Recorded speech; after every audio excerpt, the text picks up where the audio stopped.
Hi, I'm Robbie, and thanks for joining me on the Chatting Tracks music channel. Today we're doing classic album review, where we take an album from the past and look at it with a modern eye to see if this album has aged well. Today's episode is a fantastic Automatic for the People by R.E.M. Anyway, without further ado, let's get to it. Chatting Tracks, let's talk music.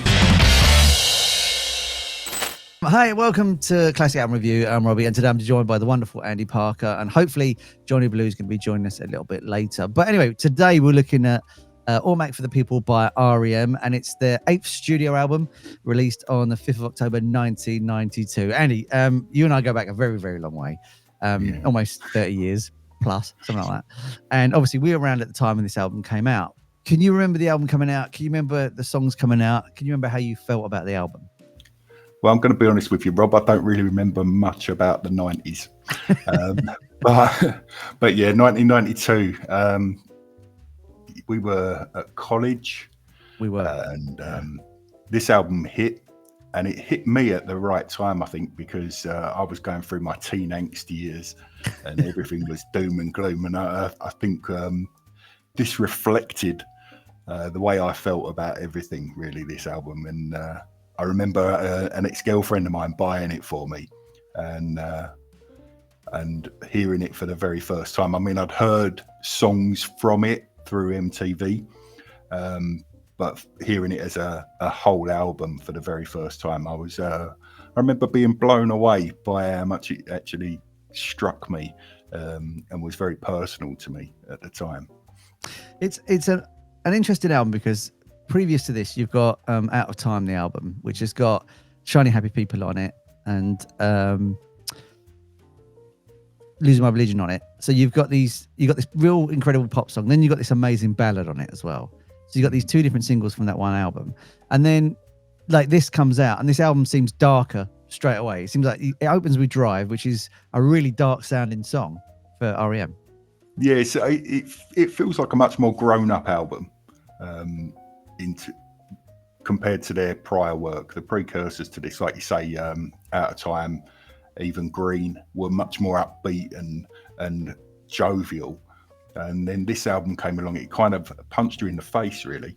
It was sort of like, here you go, try this one. Very good, very critically acclaimed as well. The media loved it at the time, and it was all over MTV. Videos for Everybody Hurts were playing almost song after song. It was like you couldn't go 3 songs without hearing Everybody Hurts at one point. And yeah, it's really, really dark. And like I say, that's the way I was feeling about the world at the time. And it spoke to me in quite a big way. I mean, it's weird because you've got Michael Stipe at this time. He's around 30 years old, roughly. We're 18, 19, 17 years old. And those two juxtaposed ages are talking to each other about the same problem at the same time. And I remember even like the video to Man on the Moon's in black and white. So everything seems dark and gloomy. But I mean, we'll talk about the tracks in a second. But this album was really my first introduction into this album. Into the world of R.E.M. Like I had Shiny Happy People, the single. I've got it up there. And that I knew that one and Losing My Religion. But I didn't really pay attention to them as a band until this album came out. And I don't know if it's because it had more singles on it or it just had a darker tone like we just talked about. But this is the album that really hit. Were you fully aware of R.E.M. at this point in this album? Or was you sort of following them through the Green album and is it Yellow and all that sort of stuff?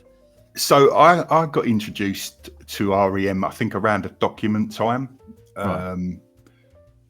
I had a friend of the family, my mum's friend's son, who I used to spend a bit of time with, and he was very into him. He was a couple of years older than me, and he was very into R.E.M. So it was on in the background whenever I was around him.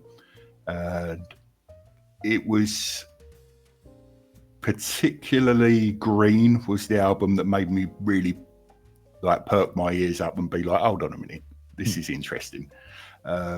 And then obviously Out of Time cemented really my love for R.E.M.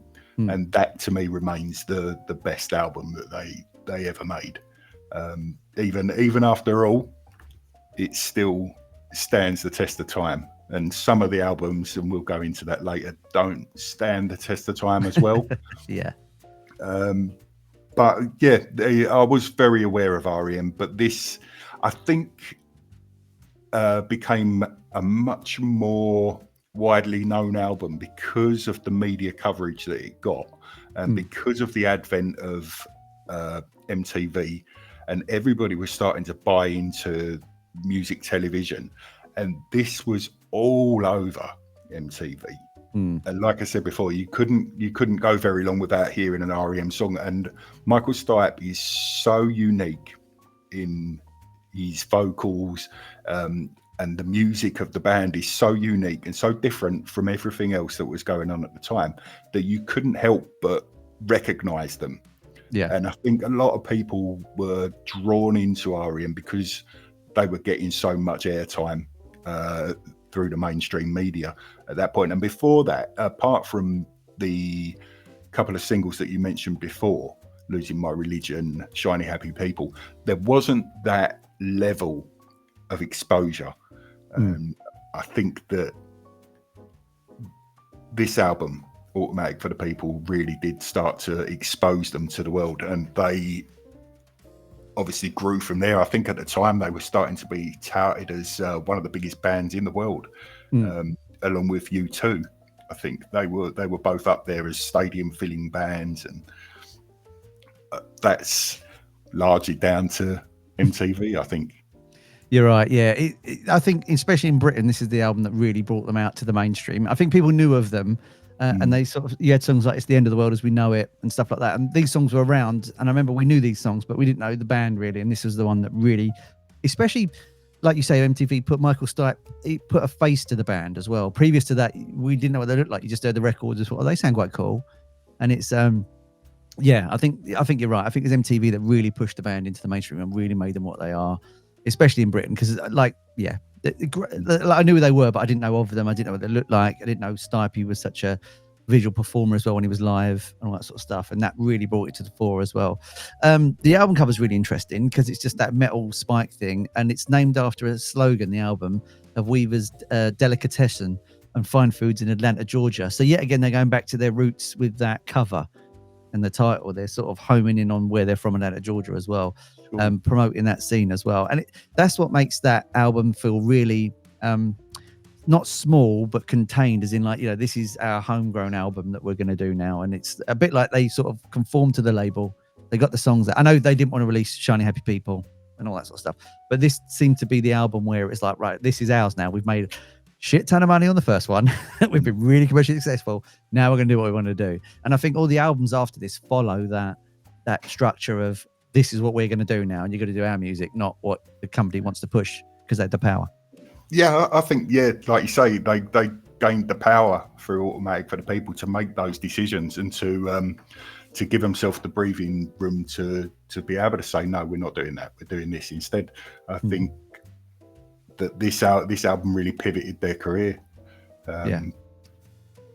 You mentioned earlier about live performances. They're for me one of the best live bands I've ever seen, because you've seen them live, yeah? Yeah, I saw them in Milton Keynes, I think in 1994 for the Monster album tour. I went with a friend of mine to Milton Keynes, and we watched R.E.M. perform a various number of hits from previous albums and the Monster album, and they were exceptional.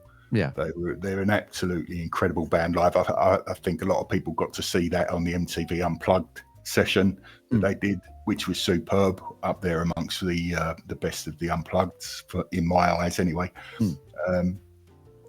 I think they really know how to translate well. The music is performed live anyway when it's recorded, isn't it? So it's exactly what you expect. You get exactly what you know you should be getting on the tin. Yeah.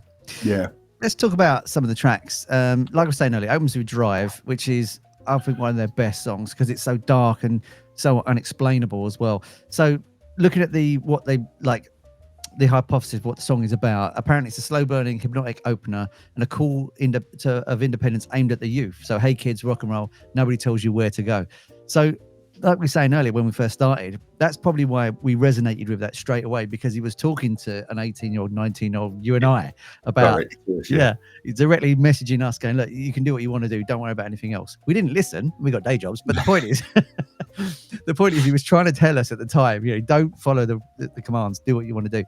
And I think that's that. Like, I love the way that opens. You've got the counting, you've got the 1, 2, you've got the sound of the room as well. And then you've just got the guitar coming in. And it's so different to, you had Radio Song, which started Out of Time, which is like quite poppy, if you like. And then you go to this, which is a completely different animal. And it's amazing. Yeah, and like you say, with the counting, it kind of makes you feel like you're in the room with them as well. And you're privy to something that maybe you shouldn't be seeing. Yeah. As well. It's Drive's a really good opening track. I think it sets the tone for what's to come. I think it's, like you say, an interesting piece of music. I like Drive a lot. It's up there on my list of great songs from R.E.M. We're now on to Try Not to Breathe, which is apparently it's a haunting reflection on the choice to die with dignity, inspired by Michael Stipe's grandmother. So obviously he witnessed something that really affected him. What's interesting about this song as well is there's no real drums on it until the middle part. It's kind of sparse. So you've gone from this incredibly dark song to another song which is quite empty at the start, and then you get drums in the middle. And it's one of those songs where the words are like quite dark, but the music's quite beautiful as well. You've got that sort of juxtaposed between the two. Is it a song that you would find interesting on a first listen, do you think? Or is it a song that you would just go, that's okay? That's a difficult question to answer, really, because as I said to you earlier, the 90s are pretty lost to me. I don't really remember hearing this album for the first time. I can speak on hearing it again. Do that. Recently. I think it's a good song. I don't think it's a great song still. But it fits well with the songs around it. It keeps the flow of this album going. It's an interesting song. Yeah, it's not too bad, is it? So this album, I think we discussed this the other day, to me, is full of great tracks, but not bangers, if you know what I mean. Like, if you get a Beatles album out or Steely Dan album, every track is fantastic on it. You can pretty much play it, start to finish. And this R.E.M. album reminds me, it's a bit like The Who and the Kinks, where you've got really good singles, but the rest of it is okay. And I think we're going to hit a few of these on it. But talking of that, this album really does start with some absolute bangers and then goes into that type of, for me, kind of filler a little bit. Yeah, it's a roller coaster of an album, really, because it starts off and there's this expectation at the beginning, and it kind of gives you that expectation as you're sort of building towards something, and you're expecting the drop, if you like, if you want to carry on with that analogy, but it doesn't really come at the beginning. It's kind of like it leaves you sitting at the top of the peak for a very long time until you get to the tail end of the album, when it suddenly drops you, and off you go again, and oh, this is all right. But there's about 4 or 5 songs in the middle of this album that could really be there or not. It doesn't really matter. They certainly wouldn't appear on a best of, in my opinion. It's almost as if you took the best parts of Out of Time and the best parts of this album and put it together, you'd have a really, really strong album. But if you didn't do that, you've got these 2 albums that, not taken away from these albums at all, because they're great pieces of work, but you could have had a really, like the White Album by the Beatles. I said you could cut that down to one album and have one of the greatest albums ever made. Some people like to the both sides of it, but you've got to be honest with the White Album. There's a lot of fodder on it. It's not brilliant, is it? So you could shuffle it into an album. And I think that's the same with Out of Time and Automatic. If you shuffle the 2 together and took the best parts out, you'd have a fantastic album. Like, you could have had Shiny Happy People, Drive, Lose My Religion, No, Everybody Hurts, all on the same album. You know what I mean? Like, imagine that would have been just, anyway, that's just I think that would have been great, because that would have took you on more of a journey with them as well, because this, to me, gets to a point where it kind of sits at a level, and it doesn't progress, and it kind of when I heard it back again, because I'd not heard this as a complete work for a very long time, and when I listened back to it a few days ago, it lost me around the New Orleans instrumental.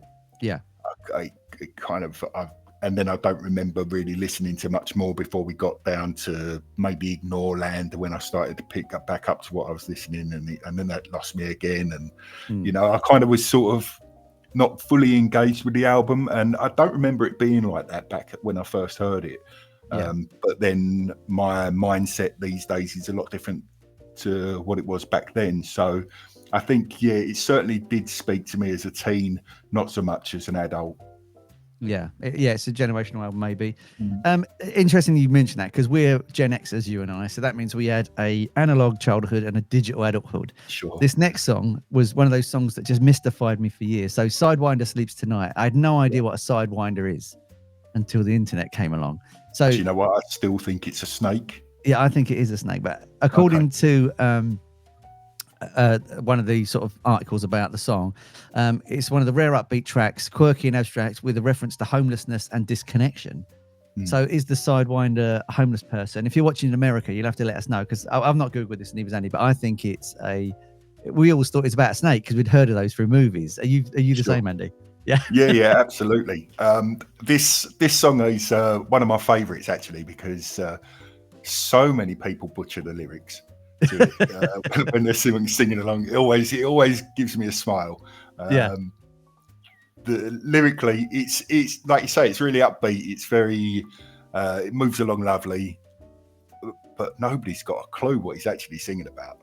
Yeah, it makes sense to be snakes, because he said the Sidewinder sleeps in a coil at one point, doesn't he? If I've got that right. So that's why I thought it was a snake. But if it's, you know, aiming at homeless issues, that's a really poignant statement and a really poppy song.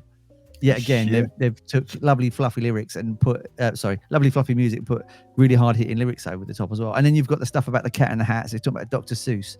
So is it, you know, looking at how ridiculous homelessness is at any point of time, and he's saying, you know, the cat in the hat, so it's like, this is ridiculous, this is why I'm going to put those two things together. You know, it's crazy.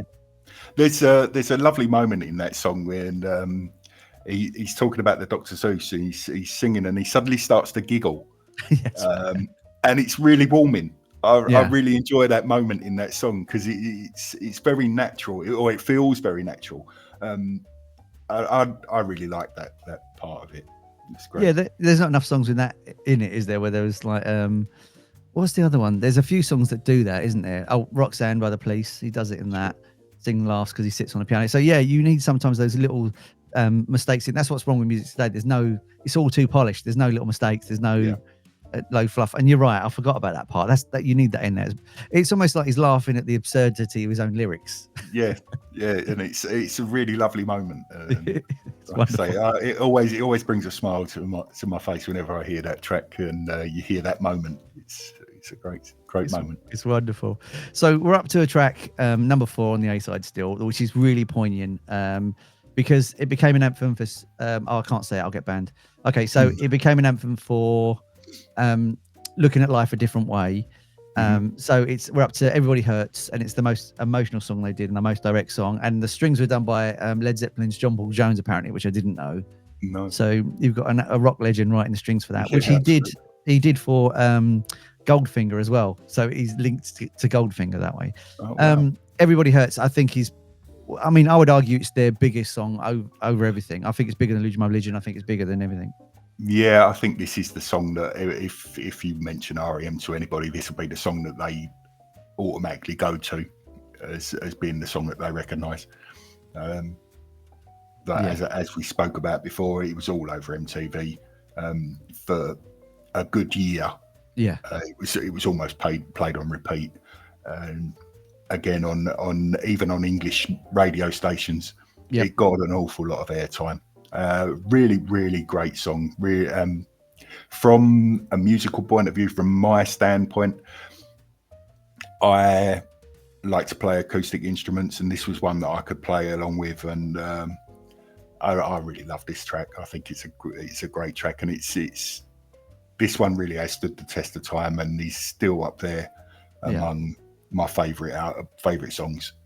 What I love about the actual song and the structure is you've got the bare vocal all the way through, like pretty much like the vocals pushed higher than anything else, which is the most important part. So you've got bare vocal, then you've got that amazing build where no, Mike Berry comes in, all that sort of stuff. So you got a real climb to the like the end chorus verse part, which is fantastic. The way they build that and then let it just go. I think that is just because it is like a release of emotion when you get to that point. You've got this overwhelming thing going on, haven't you? It's amazing. Rob, do you know who does the backing vocals, the harmonies? I thought he did it himself, didn't he? Did he just multi-track himself? I don't think he does, because I don't think it's possible for him to do some of them live, and it still happens live. I think it might be Mike Mills. Probably, yeah, probably. Who sings with it, and I think Mike Mills, if I'm right, helps to make their best songs what they are with his backing vocals, if you like, with his harmonies. Yeah. I'll mention Losing My Religion. There's in the chorus there's a lovely harmony that without it doesn't really drive home as well. I think Mike Mills went, hopefully I'm right in saying that, went a long way to making that band what they are. Yeah, also you've got Near Wild Heaven as well with the ba ba ba ba. Yeah, you're right. Yeah, you've got those counter harmonies that he does. Yeah, you're right. Yeah, I think recorded live it would probably been Stipe and Mills, and then live, you're right, it's probably just Millsy doing it on his own. And he's a great backing vocalist that doesn't really get acknowledged, does he? He kind of does these brilliant counterpoints, and people forget about him. And did he sing the vocal in Near Wild Heaven? He did, didn't he? And it was he did. Yeah, that was the other way around on that. But yeah, I think you're right. I think when it's live, it's the other way, and he's a great vocalist. It gets forgotten about. To me, Everybody Hurts is their Losing My Religion on this album. It's the ballad banger, if you like. Yeah. It's the ballad banger that comes out. Yeah, it certainly is. Yeah. Again, we've got another instrumental on their album, New Orleans instrumental #1, ambient, moody, wordless, and soaked in sadness. Now, I see you shaking your head. What's your opinion on that one then? You're not a big fan? As I said, this is where it lost me. I don't think it adds anything to the album. I don't see it as a bridge to anything. I think it's just there as a time filler, in my opinion, and it's not a particularly good one. Yeah. Harsh, but that's how I feel about that. Interestingly, though, on Out of Time, you've got Endgame, which is a great instrumental piece of music. Yeah, sure. I think instrumentals serve their purpose, but they've got to be there for a reason. And as I say, this New Orleans is, I don't see the purpose. I hope someone can comment and let us know what the purpose is of it, or at least what they feel the purpose is. Because I'd love to know. Yeah. What are you for? What do you do? Why are you there? I just don't know. I don't know. You're right. Yeah, again, we was talking at the start that it's got an album of great tracks, and then if you want to call them filler, which is probably derogatory to say because it's quite a harsh term, but you've got filler in there, and I think this is one. But like I say, Endgame is a fantastic piece of music. I think it's because it's quite chirpy and it's happy. I think that's why Endgame is more chirpy, because it sounds more happy. It sounds like it's going to go somewhere. And then you have got the slight vocal of Michael Stipe singing in the background a little bit. So you got a little bit of singing on it, but not. Anyway, let us know in the comments what you think of that track. If you're a big fan of it, I'd love to know in the comments as well. After that, we've got Sweetness Follows, which is basically about loss, emotional wreckage, and it's quite stark. You've got a cello in there as well. You've got organ checks. So yet again, we're going dark again already. We've gone sort of happy, we've gone down, and then we've gone really dark again. What about this? It's got a lovely acoustic opening in it as well, track like guitar opening in it. So, but I think that's the highlight for me. I like this song lyrically. I think it strikes chords with me on an emotional level. It's kind of a monotonous song, if you like, from a musical standpoint, but lyrically, like I say, it's up there. It's got some wonderful lyrics that are very poignant, and really strike chords at certain times in your life. It's got its place, particularly on this album. Would it fit on any other album? Probably not. But on this one, it certainly does have a place. Okay, we're up to Ignoreland, which is very interesting. It's politically charged, according to some essays I wrote about it, about UX politics, and obviously at the Reagan and Bush era at this point as well. And it's one of the few tracks that had a harder edge and distorted guitars on it. And I was getting a sort of Springsteen Born in the USA vibe from it when I listened to it again yesterday. I was getting that sort of that 80s pop rally track. What do you think about it? Yeah, Ignoreland again. For me, this is before the album really starts to pick up again. Yeah, I don't understand enough about American politics to know the meanings behind this track, and I think it probably passed me by because of that. Yeah, because I'm not aware of the situation. Probably just shot straight over my head. And to be fair, a 17-year-old me really wasn't that interested in politics. that's fair enough. Yeah, but a 30-year-old one, it definitely is. Yeah, yeah. But I think that's Michael Stipe entirely, isn't it? He's very political, and unless you're tuned really into what he's saying, what he's speaking about, a lot of it can pass you by without you really knowing, because he's a wonderful wordsmith. He can string songs. He works it really well, and his turn of phrases can sometimes lead you off in a path where that's really great, but you miss the meaning of it. Yeah, it's also ambiguous. Yeah. So yeah, a lot of the meaning behind this album definitely passed me by when I heard it back in the 90s, and probably still does to this day. Yeah, if I'm honest. Yeah, it could be written for like environmental track, whereas we wouldn't understand it because we're British. Maybe it just flew over our heads a little bit. Yeah. After that, we got a really strange song, Starmy Kitten, which is minimalist and eerie, and it was written for a film called Songs of Love and Hate, which apparently was unmade in the end. They didn't write for that. So this is the second track on this album that was written for a soundtrack as well. I've got to bring that up as well. The title is a censored version of a much more explicit phrase. So star must be it was another word as well. Yeah. But yeah, again, another really low down minimalist track, quite somber sounding as well. It seems to be a theme on this album to go a bit somber here and there as well. Yeah, I think he does use that expletive as well in his lyrics when he's singing it. I don't think he censors himself. I think he does say it. Yeah. Again, it's another one of those tracks that just kind of comes and goes, isn't it? It passes you by. Yeah, it's another one that I don't really put up there. And there are tracks on this album that you hear frequently because they're on playlists, because they're on radio stations, and there are probably the majority of these tracks that, unless you're actually going out of your way to listen to this album, you won't hear very often. Yeah, and I think that's one of those tracks, isn't it, as well? It's almost like a B-side, like it's a B-side track. Yeah. Okay, we're up to one of the most famous songs on the album, one of my favorites as well of theirs, Man on the Moon. So it was written about Andy Kaufman and it appeared in the film as well. And it's just, I love Andy Kaufman anyway. I think he was a comic genius that people should just watch in general because he's brilliant. And then you've obviously got this track homaging him as well. And they talk about Mott the Hoople and the Game of Life in a wrestling match where he famously says, "Do you know what this is to people? Toilet paper," which is one of the funniest things. What I love about Andy Kaufman, I'm going to go on a Kaufman tangent for a minute, is you didn't know where reality started and surrealism ended. You know, he really blended everything. And if you see him when he's being interviewed as well, and he's got his big neck brace on, and he's like, his eyes are all wild. That was Jerry the King Lawler, wasn't it? It was. Because he was having this great run, Andy Kaufman, where he was going around wrestling women. That's right. And beating them and proclaiming himself the greatest wrestler of all time.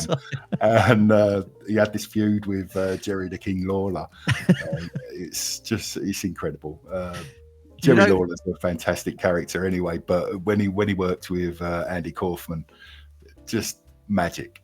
Do you know what's really sad is obviously we were in Britain in the 90s, and there's no internet, and your information on Andy Kaufman is limited to this song and that film. And it's only years later when you watch him as a grown man, you realize how bloody brilliant he was. He was incredibly brilliant. And it's just a shame an 18, 19-year-old me couldn't have gone into the world of Kaufman, because we had Vic and Bob. Vic and Bob were the closest we got to it all. But Kaufman was another level of performance art and surrealism. And, you know, you didn't know if he was pretending or not. It was scary sometimes, you know, and it's, what a genius. What an absolute genius he is. And hopefully generations will rediscover him and find out how brilliant he is. Because even now, you know, I go on YouTube and watch the footage of him on it, just some random interview, and I'm just laughing my head off because when he does Mighty Mouse and that sort of stuff, just absolute genius. If you've not seen him, we'll put links to Mighty Mouse in the comments. If people are from Britain and don't know what we're talking about, you're going to just absolutely love him as well. And it inspired the Tequila clip that everyone does now, that he started that, Kaufman. Anyway, let me know in the comments if you love Kaufman, what your favorite clip of his, and if we've not seen it, post it in the comments. I'd love to watch it as well. Let us know. Okay, we're up to a beautiful song now, Nightswimming, which is one of their great songs, inspired by skinny dipping, and it's about the passage of time and getting older and looking back to when you were younger. We can relate to this song now because we heard it back in the 90s and now we're older men. It's almost poignant to us now, isn't it? And what a wonderful song. Just a beautiful piano, beautiful vocal, wonderful. Absolutely. I mean, this song to me is very nostalgic now. This was the track that this album was bought for me for. It was great at the time. It holds great memories for me.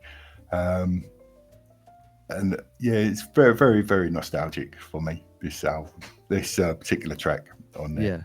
What I like, again, is how sparse it is. You've got a vocal and a piano and not much in it, but it doesn't get boring. When the song plays, you don't get bored of it. It just keeps moving and moving to the end. And it does make you think when you listen to it. It's an album that does make you think, especially this track, I find. Especially now I'm an older man.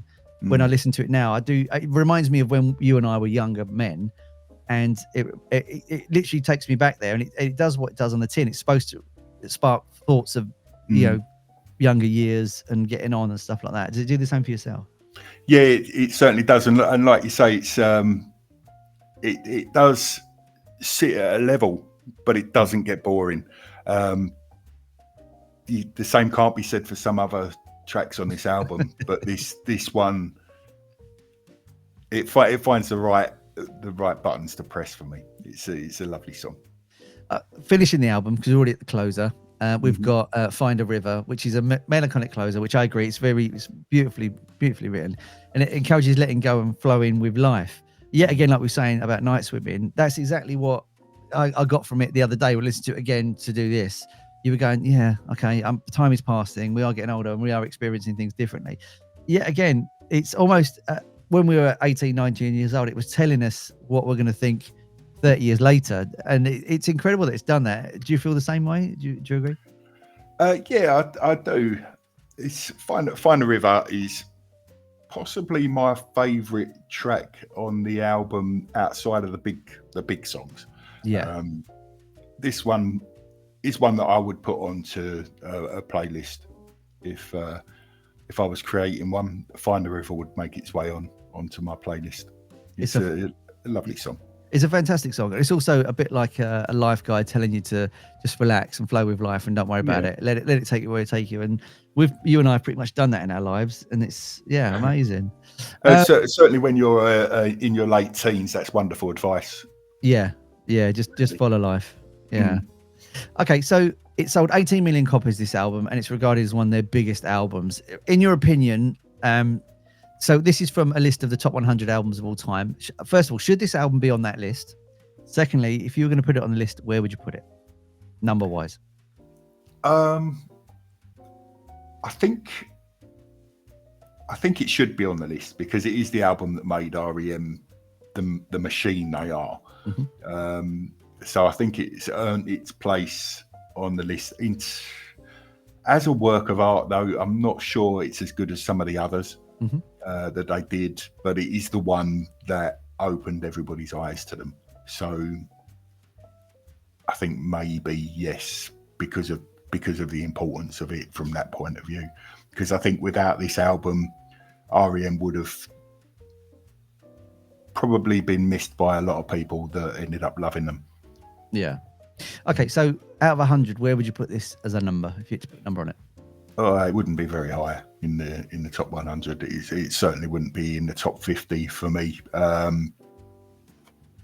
But it would be probably around 75. But without the opportunity to write down a list of 100 albums, I'm not exactly sure where I would put it. But I would certainly put it in the bottom quarter of the list. That's fair enough. And if you could swap it out for another one, I was saying to you, right, you can't have it there. You can swap it out for another album that would be higher up in the list. Another R.E.M. album? Yeah, another R.E.M. Would you swap it out and put it higher?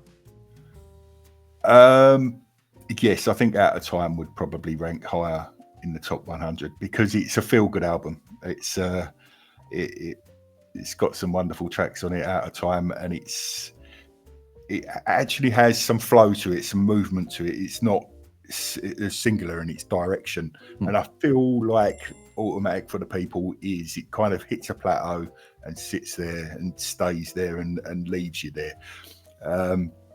Where Out of Time doesn't do that to you. It's upbeat in places, it's not in others. I think Out of Time's a better album. That's fair enough. Andy, thanks for joining us today and talking about Automatic for the People. Hopefully you come along for the next one. And yeah, thanks for joining me. Thanks for having me. It's been wonderful. Thank you. Thank you so much for watching this episode. I hope you really enjoyed it. If you can, if you'd like to subscribe and share this on whatever platform you're watching it on, this would be absolutely amazing and I can get more content out there and help the channel.